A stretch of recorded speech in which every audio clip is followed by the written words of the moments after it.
Victoria waxaa ahay xaas hal sano ilaa 2 sano laakiin weli warmaan qaadan. Victoria waxaa ahay gabar waxaa rabaa mar dhow inaan uur qaado haddaba maxaa iga caawin karo inaan uur qaado. Waa runtii su'aalaha ugu badan ee igu soo laalaabto laakiin maanta aan rabo inaan si public ugu jawaabo. Runtii uurka dhankiisa horta wax Ilaahay ka imaado xagiisa qofku wuuna siin karaa. Laakiin aniga waxaan kula wadaagi doonaa waxyaabo ku caawin doono oo la yiraahdo supplements oo runtii haddii gabadha isticmaasho runtii u sahli karo inay uur qaado. waxyaabaha aan ka hadlayne oo waxyaabo runtii la abufgareeyay oo runtii gabadha haddii isticmaasho la dhihi karo boqolkiiba intaas uur ay qaadi kartaa. runtii ilaa 4 qodob ayaan ka hadli doonaa. haddaba qodobka koowaad ayaan ku hormari doonaa. qodobka koowaad wuxuu noqon doonaa gabadha inay isticmaasho waa inay isticmaasho wax la yiraahdo folic acid. runtii markasta waa ka hadlaa folic acid.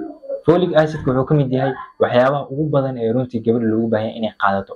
sababtoo ah folic acidka wuxuu muhiim u yahay cunuga caafimaadkiisa ayuu muhiim u yahay. haddii aad xaas noqotid aad uur qaadid 3 bil ugu horeyso waa 3 bil ee goldiska la dhaho macnaha waa 3 bil ee ugu wanaagsan gabadha. sababtoo ah cunuga samaysankiisa ayaa dhici doono cunuga maxaa la yiraahdaa wadnihiisa madaxiisa everything ayaa samaysan doono.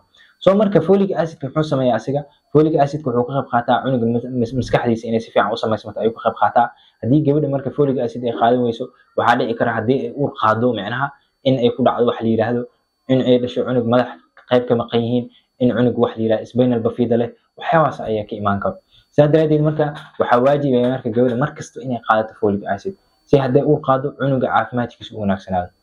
qodobka labaad wuxuu yahay daawada la yiraahdo coenzyme Q10.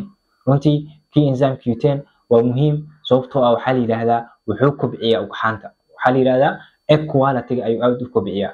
sidaa daraadeed marka gabar kasta oo runtii u rabta inay qaado waa kula talin lahaa inay qaadato coenzyme 10 khaasatan haddii gabadha ay ka weyn tahay 30 sano runtii coenzyme 10 aad iyo aad ayuu muhiim u yahay. qodobka saddexaad aan rabo ama supplementiga saddexaad aan ka hadlayo wuxuu yahay daawada la yiraahdo mino-inositol. runtii mino-inositolka waa daawada aad iyo aad ugu fiican dadka qabo PCOS-ka ama gabdhaha qabo xanuunka loo yaqaano polycystic ovarian syndrome-ka. runtii markii laga hadlayo polycystic ovarian syndrome-ka ciwaan gooni ayaan kasoo samayn doonaa. laakiin supplementiga u fiican gabadha PCOS-ka qabto waxaa ka mid ah waxa la yiraahdo mino-inositolka.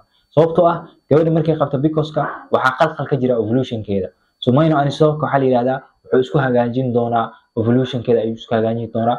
so gabadha marka waxay macquul ah inay uur qaado haddii ay qaadato mino-inositol. supplementiga ugu dambeeya aan rabo inaan ka hadlo wuxuu yahay omega 3 fatty acid.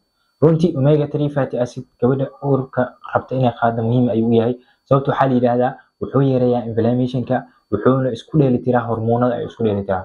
so marka gabar kastoo rabta inay uur qaado omega 3 fatty acid muhiim jiddan ayuu u yahay. sidoo kale runtii waxaa kusoo gabagabeyn doonaa vitamin D.